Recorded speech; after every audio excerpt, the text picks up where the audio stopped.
think I basically have an understanding of the overall numbers, but we want to get down to some specifics on that. Yeah. Okay. But first, let's go to the policy. Okay. And this is in part because I haven't read the second part of the book yet. Yeah. But in part because, frankly, in reading parts of the second part, here's where it gets real dense and it gets real wonkish. Okay.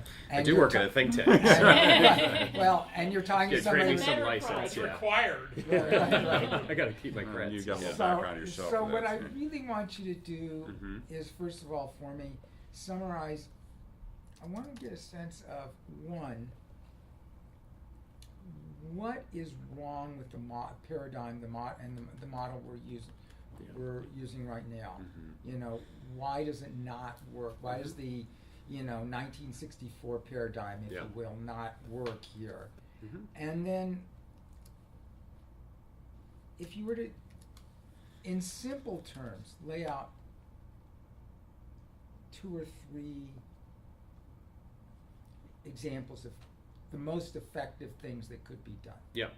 And in doing this, frankly, because all life is local here, you started out using Antioch and East County Yeah.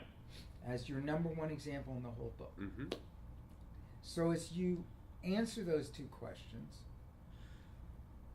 help us understand how that might apply there, because clearly you have different types of poverty in different regions of the country. You know, and what we're going to relate to around here is the East County perspective. Absolutely. So if you could just start with those 2 things and use that model. Sure. You know, if you want to start globally and work down to Antioch, that's fine. Okay. But if you could go with those 2, that would be really helpful. Sure. And you should you should interrupt me on the way if I get too wonky. Oh, and, we will. You know, but I can you're say it in believing plainer that. English.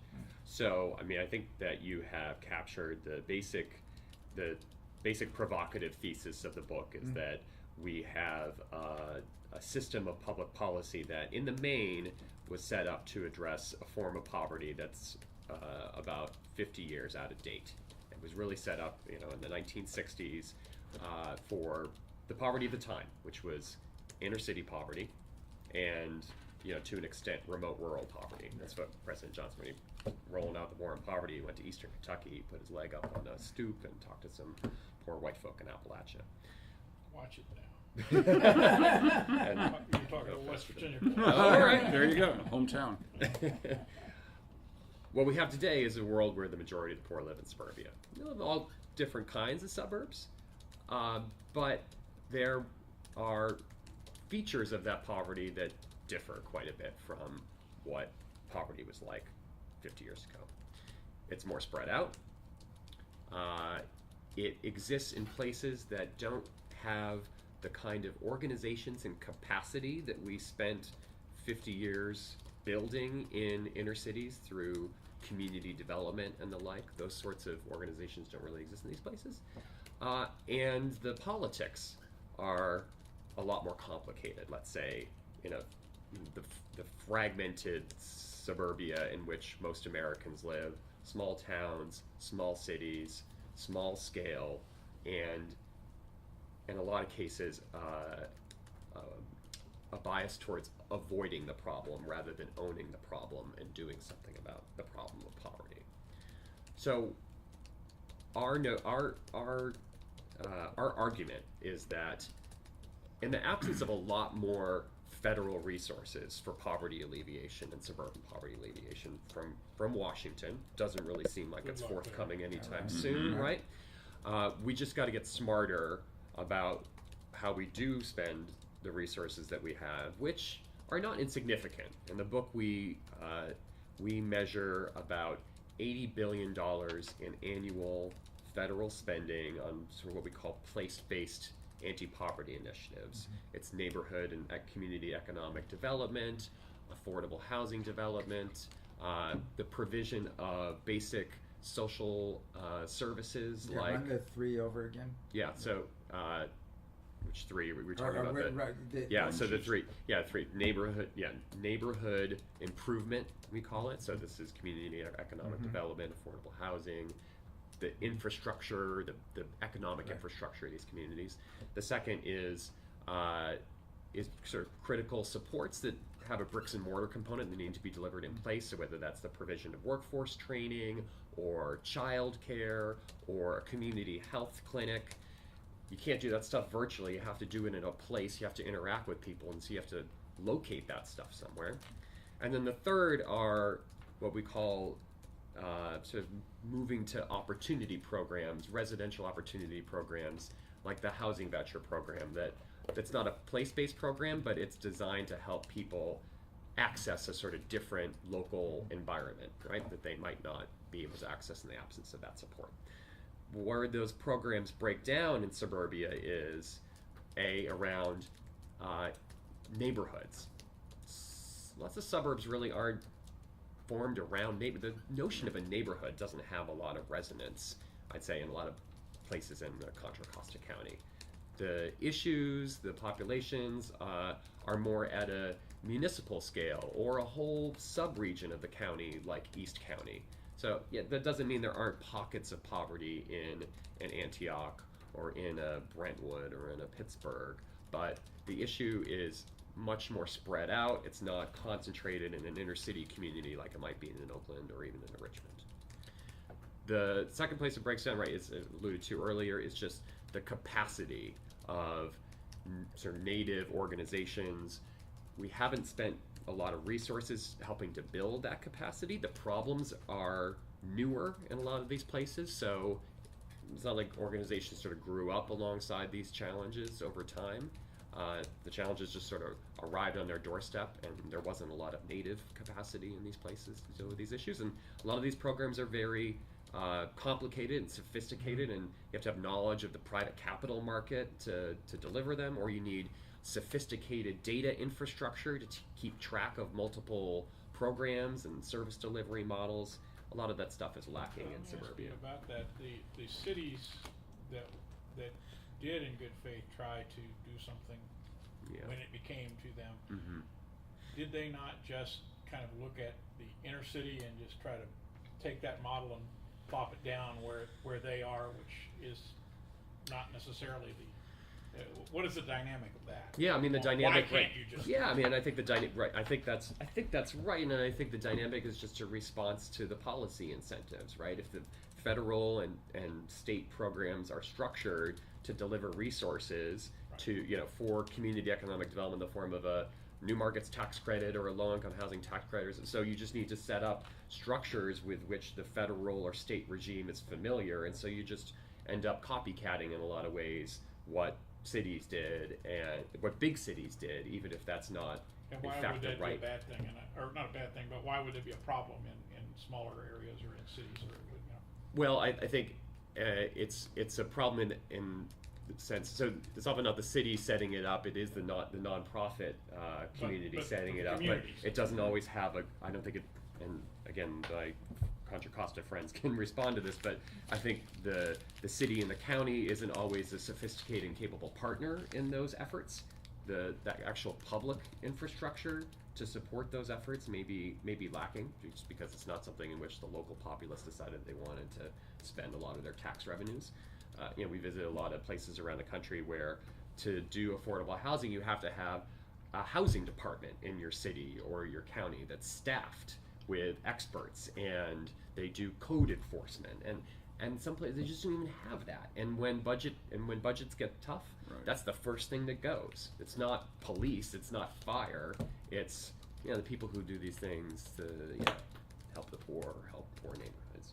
So I think that's a dimension in which the lack of capacity, or just trying to copycat what exists in cities, sort of suffers when it comes to the suburban model. And then a third dimension is just of the scale over which the issues exist doesn't lend itself to a kind of bricks and mortar solution all the time. You can't just plop a workforce training program in one place in a suburban area and hope that it's going to deal with the challenges that spread over a wide area. Because and it's not as concentrated. it's just like, right, the people are more spread out. The transportation connections, especially public transportation, is limited in these communities. So the ability of families who might not have a car or a reliable form of private transportation to access those services is becomes a challenge. And then I think the last sort of set of programs, these sort of moving to opportunity programs, residential opportunity programs, I think we don't have theoretically, these things can work well to ensure that low-income people have access to better communities. The affordable opportunities still have to be there if you're using a voucher to rent in the private market. So on the one hand, are we actually creating affordable opportunities at places that have jobs and have transportation and have good schools?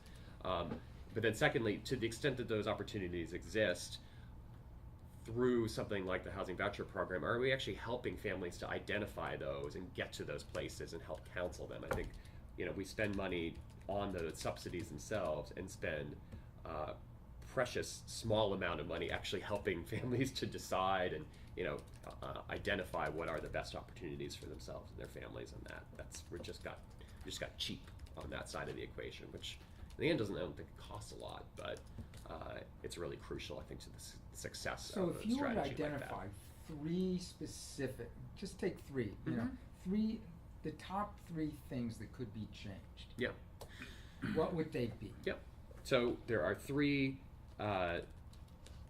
basic, when we went around the country and we looked at things that seemed to be working, or at least grappling with a challenge at the scale that it exists. Organizations, governments, philanthropy were doing three things. The first thing was they were supporting organizations and strategies that worked at scale. That is, they were doing more than one thing, so addressing more than one dimension of the problem in more than one place in a region at the same time. So if the old model was specialty, unidimensional organizations just doing affordable housing or just doing childcare or just doing community health in a neighborhood, sort of coming out of the community empowerment movement, that's the old model.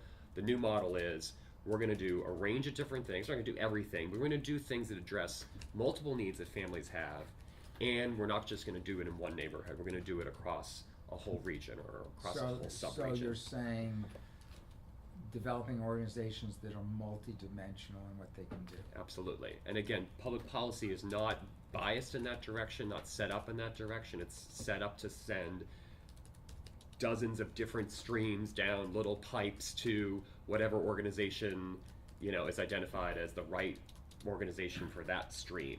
But in the end, the recipient of whatever person that you're targeting, or the group that you're targeting, are you saying then that these organizations act as more than kind of one-stop shopping, if you will, where you can get several different things at one place and get that help, even if you have specialists in that organization who do that, but it's all at one place. Yeah, it doesn't mean that you don't need experts and specialists in these different fields. Yeah, so the example in the book, and there are many, but we thought the best example was this group called Neighborhood Centers in Houston. It's in Houston, but it's also across the whole Houston metropolitan area, 60 or 70 different locations.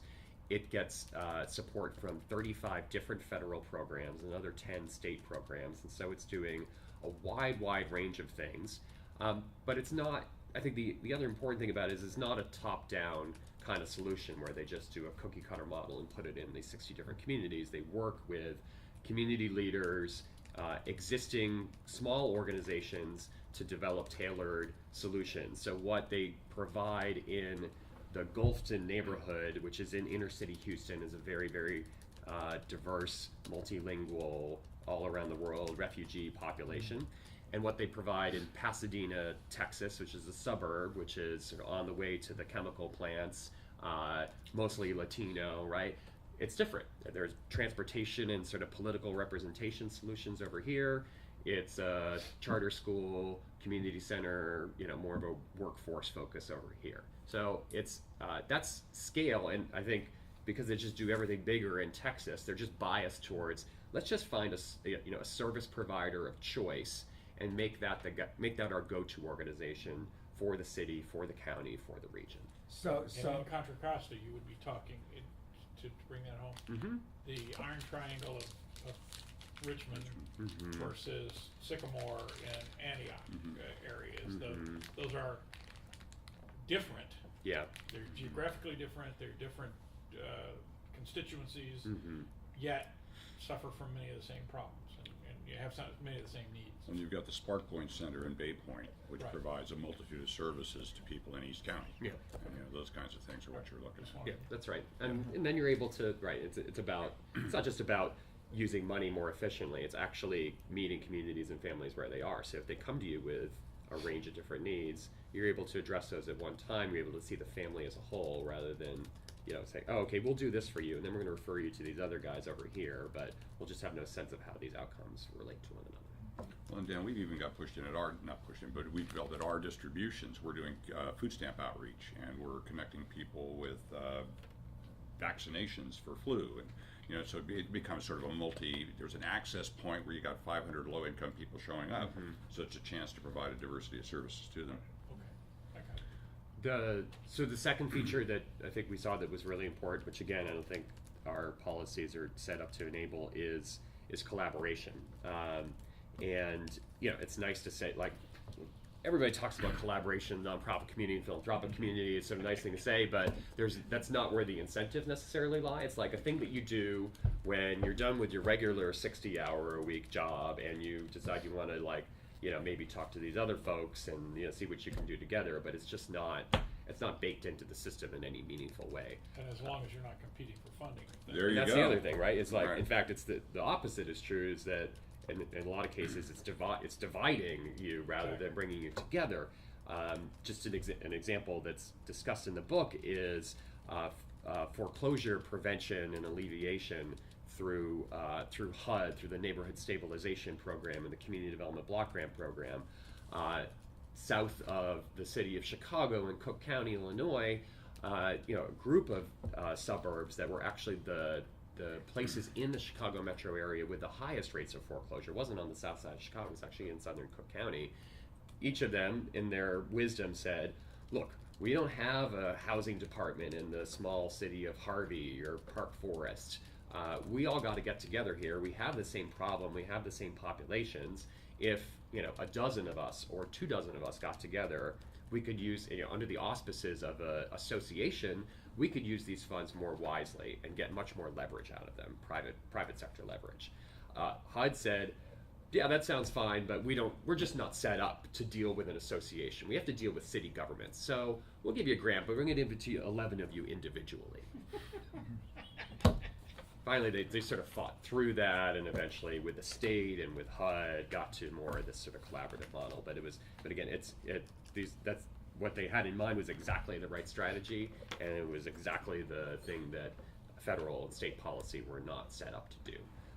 But again, I think this goes beyond something specific like foreclosure alleviation, and that Antioch and Brentwood and Bay Point and Pittsburgh, and they shouldn't each have their own poverty alleviation, city But department do they? and organizations. Really, most of that is being done by the county. Are they not coordinating it out there? To some extent, although a big problem for us has been the diminishing funds. But I guess what I'm saying is, do these issues apply, for example, to East County, or do you know? I'd say they're probably a little more attenuated in a state like California that has a stronger county social service delivery system versus a place like Illinois or New England or places back east where this stuff is like little village and little town by town. But I do think there are things that matter at the municipal level for this stuff, and I just don't know what it is that I don't know if public policy provides incentives and space for East County cities to really collaborate in a meaningful way with one another. At the community development block grant level, those funds that are administered, some by the county for smaller cities and then by Antioch and Pittsburgh, they actually do collaborate a lot.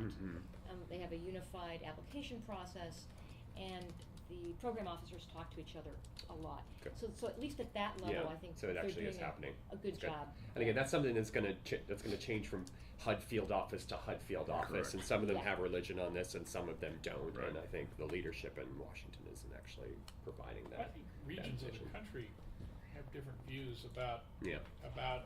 government involvement anyway. Yeah, that's right. And Exactly. You have, I lived in the South for 20 years, and that's different than here. Absolutely. Louisiana is different than California, believe me. Thank goodness. And so is Florida. Yeah. Right. But yet, you still have the basic goals, but you do have a different culture, I guess. Yeah. You know, and a different threshold or willingness to tolerate. Yeah, absolutely. You know, I think everybody talks about collaboration being desirable and important. I haven't seen the kind of barriers that you're talking about with HUD in the cities, but I do think that figuring out how you incentivize that and how you make that easier Right, yeah. isn't something that we figured out. Yeah. We're doing it with SparkPoint, where we jointly budget with other organizations that are providing financial stability services. But I gotta say, it's hard. Yeah. Well, it is hard throughout the society. I mean, you don't have to go to poverty agencies, go to universities. You know, universities are built on the model of each tub on its own bottom, you know, and this is our money and not your money, and we get this in, and there's, and I don't know how Brookings works, but It's just right. but there is bureaucracy. there is a segmentation throughout our Sure. society that this is kind of anathema to that, Yeah. This whole notion, and it's all fine and good to say collaboration is great, until you get to, well, wait, if we collaborate, we're going to lose money. Well, Right. Or Or sovereignty of some sort, yes, right? exactly. I mean, another example we talk about in the book is this. Is a collection of suburban communities south of Seattle in King County, Washington, Right. where they have been rapidly diversifying. Big achievement gap opening up between their minority kids and their white kids, and big needs among employers like Boeing and the port for skilled workers, and they're just going wanting, and what they end up doing is just try to attract people from other parts of the country to come here when they've got a big population and potential workforce right there. So what it took was an organization and business involvement and philanthropy saying, all right, we all got to get on the same page about this, right? 7 school districts, including schools on the south side of Seattle. First thing we're going to do is just share our data, because these people move around all these different communities all the time, right? So these families move, their kids move, they're moving from one school district to another school district, but that doesn't mean that they don't have the same needs, right? It doesn't mean that we shouldn't want to measure the same things and have the same goals in mind for what these kids learn by kindergarten, by 3rd grade, by middle school, and the transition to post-secondary education. Which also makes the data more valuable. Yeah, absolutely, Exactly. right. And it's so it's it's sharing the data, bringing meaning to the data, and then putting your existing resources and strategies behind those kind of common goals. I don't know why. I mean, I don't know why every sort of sub-region of the country doesn't have something like that, because it's not like the Antioch school system is preparing kids for the Antioch economy. It's preparing kids for the Bay Area economy, right? And same thing with all those communities out there. So what would be the third thing? And then the third thing we call, strategic funding or finance, but I think the most important and I think challenging to the current system way of understanding it is that rather than putting money into individual programs focused on outputs and processes, we should be moving towards a system where we back organizations at the enterprise level. So we say you are a high performance organization. So rather than giving you money for childcare and charter schools and nutrition and legal assistance for the poor, we're just going to give you guys money, and you all are going to figure out what are the outcomes that we want to achieve. We're going to hold you accountable for those outcomes. We're going to measure those, and we're going to condition a portion of your award on how successful you are in meeting those outcomes. But they're setting the outcomes. Right. not Yeah, the- it's think of government as a VC investor in poverty alleviation rather than just picking individual stocks and just going Well, after this those. is the same debate that goes on in schools in California, the categorical grants versus Yeah. Exactly. and it's a serious issue. I mean, it's when you listen to school people talk to it, you just But if I'm sitting here as a philanthropist, first of all, you have to know how to say it. Yeah. I'm just tired. And I'm trying to figure out how to allocate my money. I want to know that what the outcomes are that I'm striving for. Right. And if you just if you come to me and you say, just give me money, and just give me money, and I'll get you those outcomes. I'll get you an outcome that I'm picking. Well, I think those outcomes have to be jointly determined. I don't think it's up to the organizations themselves to say these are the outcomes. It's like performance goals. But it might be. It might be me saying, our outcome is self-sufficient employment defined in these ways. Do you want to invest in that? Right. Yeah, that's right. And But right, as I'd say, government and citizens have to decide. Those are the right kind of outcomes, and we are going to back that. So in that way, I think it's jointly determined. But it doesn't mean that actually, you're the closest one to the issues that families are facing, and you're probably in the best position to advance what makes sense. And I've gotta put a shout out to the local philanthropists here, because a lot of them give us core operating support, knowing what our programs and our outcomes are, but they will allow us, if we want to invest some of that money into improving our database instead of into paying for a particular trainer for a job training placement program, we can do that, and that helps us. Who are the core investors here? Well, Lesher. The Lesher Foundation, and there's something else. Lesher Foundation, the Soda Foundation, the East Bay Community Foundation. East Bay Community Foundation. Whatever they're called now. Yeah, that's where they are actually. Oh, I think yeah. And I was going to put a shout out also for the Thomas J. Long Foundation and Chevron. They are among the funders who invested in SparkPoint at the United Way's request to provide additional money that would not cannibalize our existing funding streams from them. So we get money from the Lesher Foundation, the Soda Foundation, Thomas J. Long, Chevron. We are, in addition, getting funding through the SparkPoint to have career development counselors there in Bay Point, not at the cost of our other programs. So I think that's something that Bay Area philanthropists are doing right. Okay, so let me ask you too. Do you have sort of a national look at this, but the reality is it really doesn't apply that well here?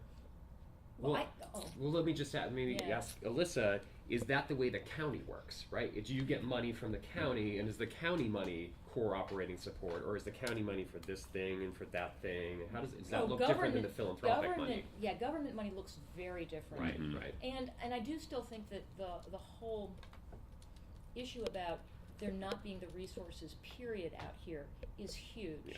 Right. I don't want to ignore that. Yeah. And I don't know where transportation falls into this, but I know that for us, and you've mentioned it, for us and our clients, that's a huge piece, and I think that we need to think about transportation and public transportation as a poverty alleviation measure, because getting to a job is the best way that you can help yourself out of poverty. Job or classes. Yeah. Or classes that will eventually get you a job. Get you a job. Yeah. Well, let me ask you one thing about the book, because you made a passionate case at some length about how the suburbs started, and that basically it got the way they got because of government programs, in essence, and that was unintentionally but sort of manipulated to favor the middle to upper classes who moved to those places, and it caused that migration somewhere. Not to mention the Highway Act and other things. Yep. Basically increased our mobility tremendously.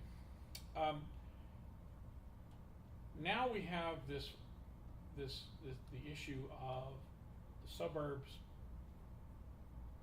attaining some of the problems that people left. Right.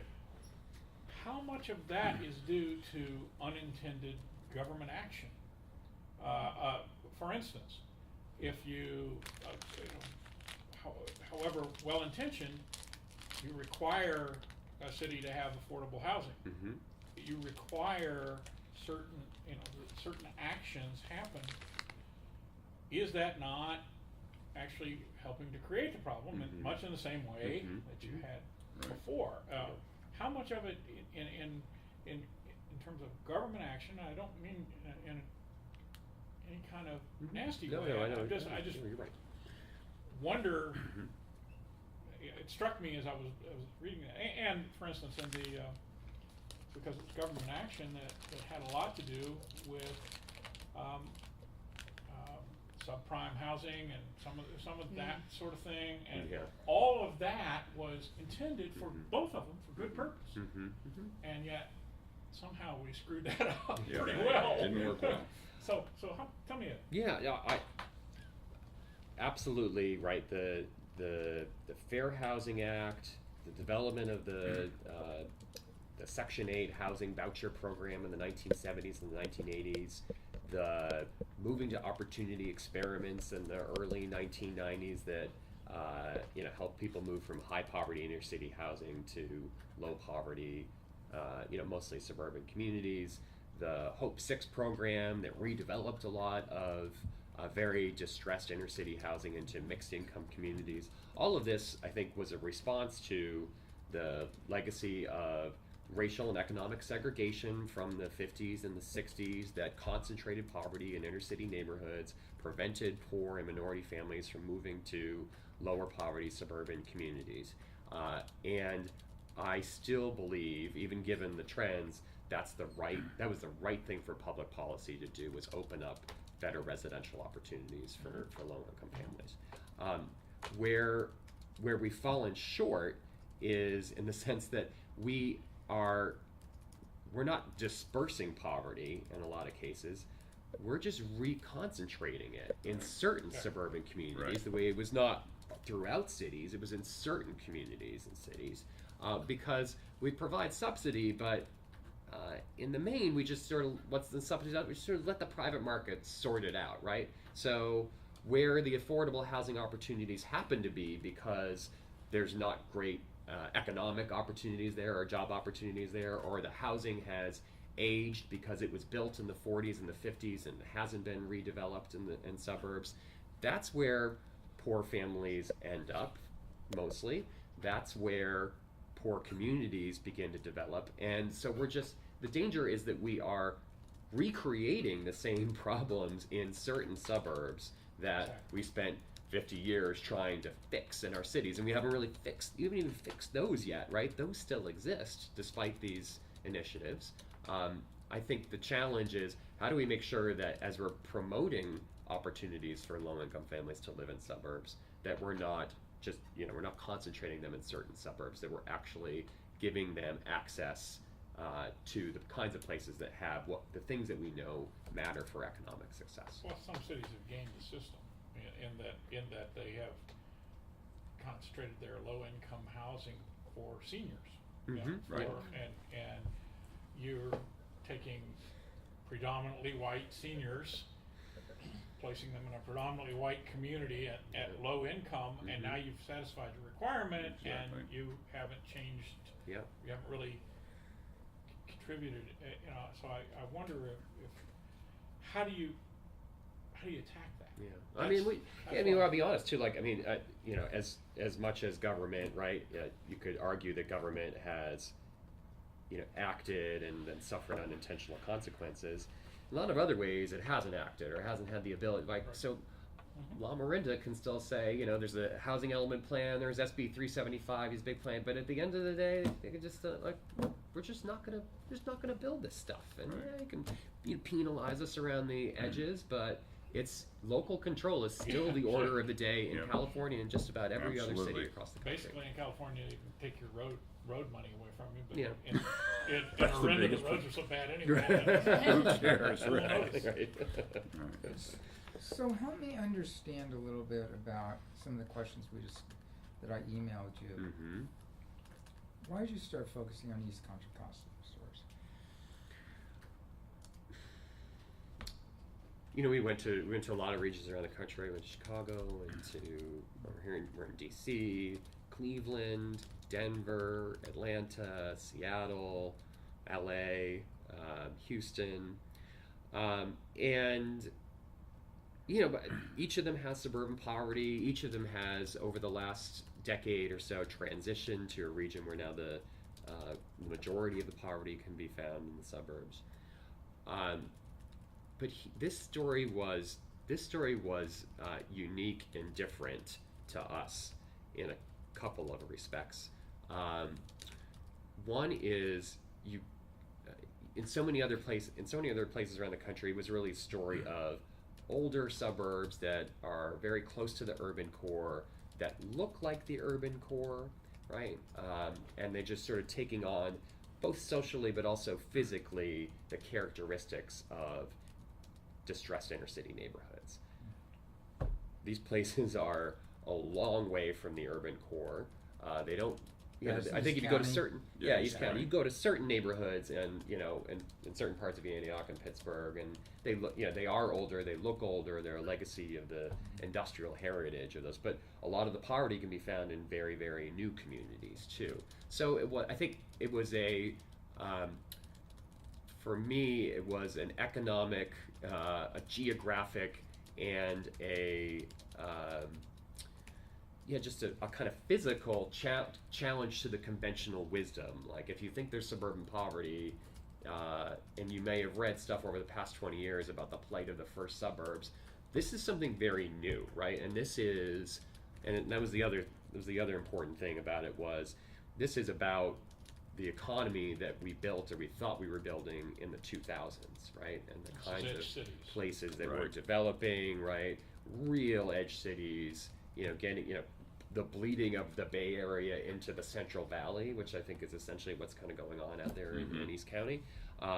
So I just think for me, it was what was newest about suburban poverty in America, and in a lot of ways what might be most challenging about suburban poverty in America, given the distance and given the economic disconnection between these communities and the heart of the Bay Area economy, which is still found in San Francisco, Oakland, western Contra Costa County.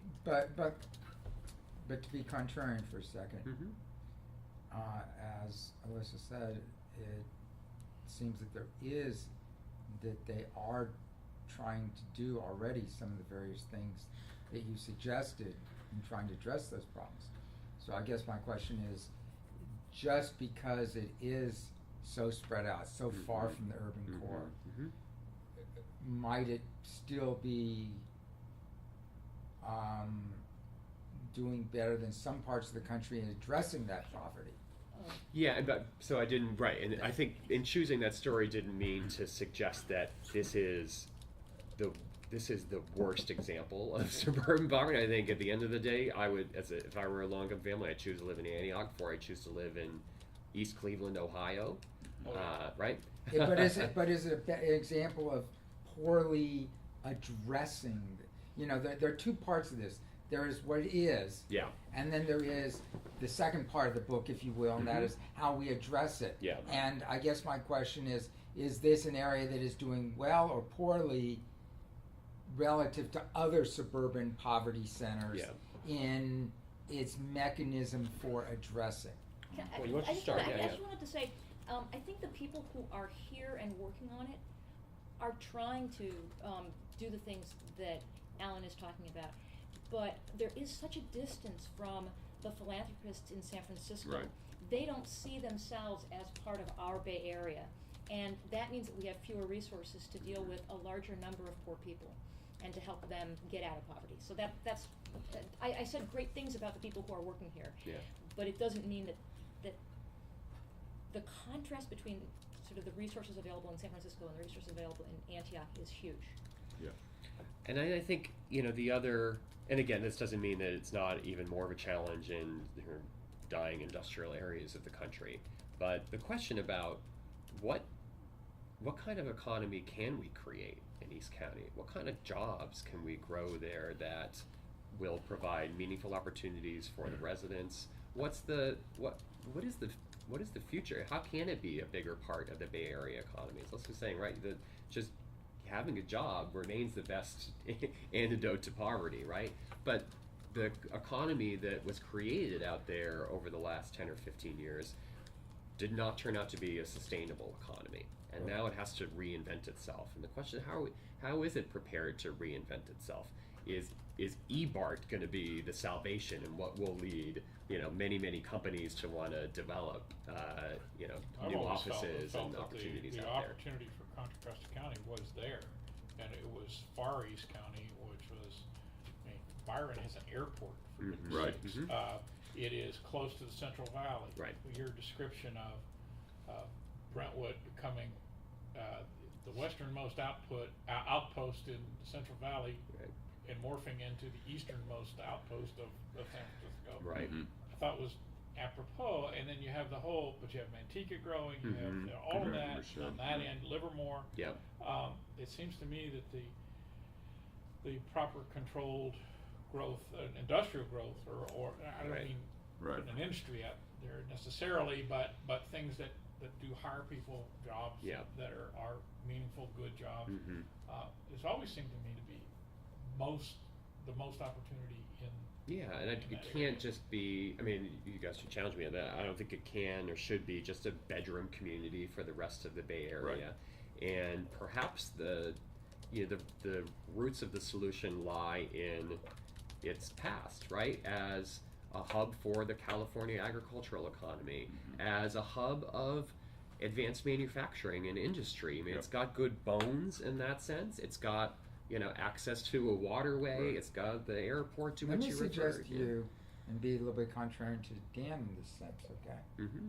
Let me suggest to you that, to a certain extent, predictably, it didn't fully have good bones, and that was identified 25, 30 years ago as predictable in a certain sense. It has, they're struggling very greatly now to solve their freeway problem. Yeah. They've been struggling for decades to solve their mass transit problem, but until they do fully solve their freeway problem and link to the Central Valley, and Dan's right, if they can link to the Central Valley, maybe it can come that way, but it was predictable that until that point happens, they were essentially a giant cul-de-sac. Yeah. Unlike 580, 680 corridor, and that's why the jobs migrated there rather than to Antioch. It was interesting. I grew up in Antioch, and when I grew up, it was an industrial town. You had fiberboard, you had Crown, you had, and people were there in union jobs actually doing quite well for themselves, even folks who didn't have the education. But you're right, with the industry relocating, moving away, going elsewhere, all of a sudden the transition was it became a suburban area that nobody worked in. They drove elsewhere, and with crappy transportation. So it really posed some challenges. And I covered planning at its roots literally in 1980. Yeah. So and this was a warning that was laid down then. Yeah. Mm-hmm. As they planned how would they solve this problem. Mm-hmm. And I sometimes that if they became too much of a residential community, they were financially doomed. And I guess my question to you is are they now paying the price for their failure to heed the warnings?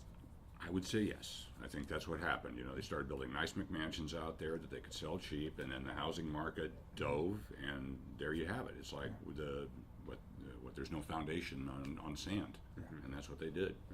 So let me take you into some of the other questions. Can you email me the numbers questions? Yeah. Or do you have stuff that you can? You understood what I. Yeah. But just so you know, I'm finishing this up in the next 2 or 3 hours. 2 or 3 hours. Yes. That just so you know my time frame. If I maybe 4 at the most. Okay? So if after Home my session negotiation, at 2 o'clock, I can email you some email answers and to call those. me, and let's go over any questions. Okay. Yeah. Because I am out of here today. I'm doing your thing tomorrow night, but I'm off tomorrow otherwise. Yep. And I'm leaving the country Friday morning. So I plan to be done by 4 o'clock today. Okay. On this, no matter Okay. what. Yep. Okay. Great. Got it. Okay. Yep. Figure 2-1. Tell me what figure 2-1 is. That was perhaps You have total recall? figure 2-1. And I was curious why you didn't take that out another decade. Oh, I think it was just a portion of the narrative where we were saying what came before But and can then you what take was this. that out? Yeah. Do you have the data Yeah. to take that? Yeah. Because that's so here's what I take away from the data. And let me see if I've got this in a simple nutshell, okay? What I take away from the data is that in absolute numbers, the way you define suburbs and cities, okay? And Yep. I understand the problem you have in your definitional problems, and I think you handle it relatively well in terms of picking the 100 top, Yeah. metropolitan areas. Yeah, and there's so no forth. perfect solution. There's no perfect solution Yeah. to this. But what you have going on is, in absolute numbers, the growth is greater in the suburbs. Right. But still, in proportional numbers, the proportionality is greater in the inner city, and the growth rate, looking at your charts, is roughly the same In the poverty rate. in the poverty rate. Right. Okay. That's that's correct. Okay, so- at the national level, that's right. Okay, so Yep. at the national level, let's see. I said this, but let's see if we both agree, and so I can memorialize this. Okay, in absolute numbers, growth is greater. Poverty growth is greater in the suburbs. Yes, that's right. In rate Mm-hmm. or in proportionality, right? Yeah. The growth rate is about the same. That's right. Both in suburbs and urban areas. Yeah, Right, that's right. And in the rate of poverty, the current rate of poverty, It's still about double in Is- cities what it is in suburbs. okay. Yep. I think so. Given all that, I'll just say, and I can send you the numbers Right. again. The Bay Area is a departure from the national trend. And in how a sense, so? because the rate of growth of poverty in an absolute sense in the suburbs here is much faster than the cities over the last decade. The poverty rates. Okay, hold on. Okay, Yeah. the rate of growth of poverty is much faster in the suburbs than the So cities. it's basically doubled in the suburbs and was up by about 20% in the cities over the We're past talking Double in decade. the San Francisco Bay Area. suburbs. San Francisco, Oakland, Right, actually right, okay, Friedman right. is part of that Basically too. double in the suburbs and And up, 18% in the cities of San Francisco, Oakland, Fremont. cities. And what are the cities you define here? So this is the 5-county Bay Area. Right. That this is San Francisco, Oakland, and Fremont are the core cities in that metro area.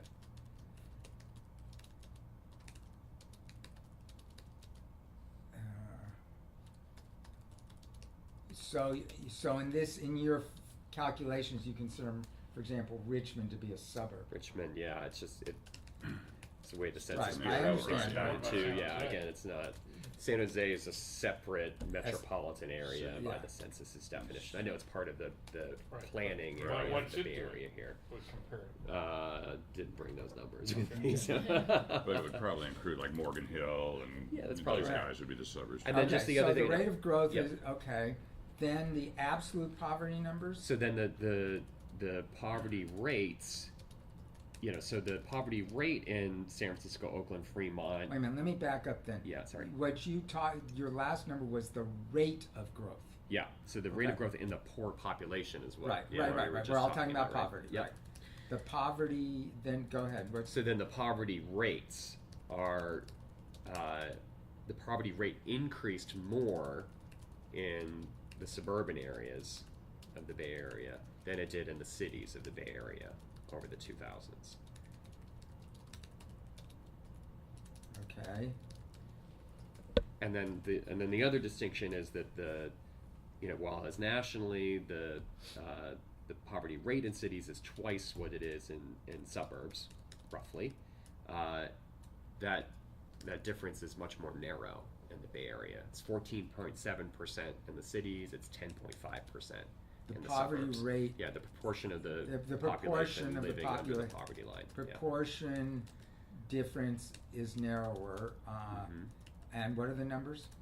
It's 14.7% in the core cities and 10.5% in the suburban areas. 10.5% in the suburban area. Yeah, right. Here we are. Yeah, We're number one. But of course, that the excluding of Richmond kind of skews those numbers to a certain extent. I don't think it skews them all that much. Okay. You got there are 200,000 people living in poverty in San Francisco, Oakland, Fremont. There are 300 and something thousand living in the suburbs. Richmond probably is, plus or minus 10,000 or something on either side. So it just doesn't change the picture. And can you get me those San Jose numbers? Yes. Okay. Yep. That would be it.